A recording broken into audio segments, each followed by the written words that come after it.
हमारे बीच एक स्थानीय पत्रकारिता के बहुत ही मजबूत स्तंभ श्री बलराम त्रिपाठी जी मौजूद हैं। मैं चाहूँगा कि आएं और 2 शब्दों में अपने विचारों को रखें।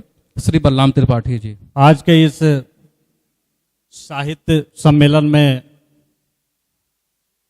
दूर दराज से आए हुए हमारे सभी मेहमान, सभी मेहमानों का मैं हार्दिक स्वागत, अभिनंदन और वंदन करता हूं।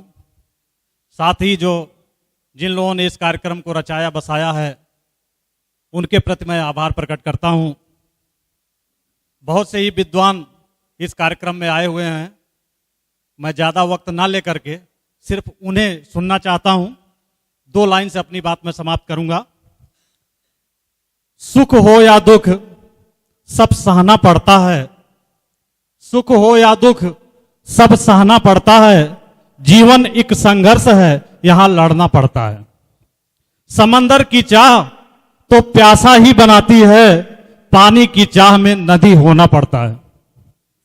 तिजारत भले ही यहां का दस्तूर हो, खुशी की तमन्ना में तराजू बनना पड़ता है। नफरतों के खेल तो यहां होते ही रहेंगे, प्यार की चाहत में बलराम बनना पड़ता है। बहुत बहुत धन्यवाद, बहुत बहुत धन्यवाद।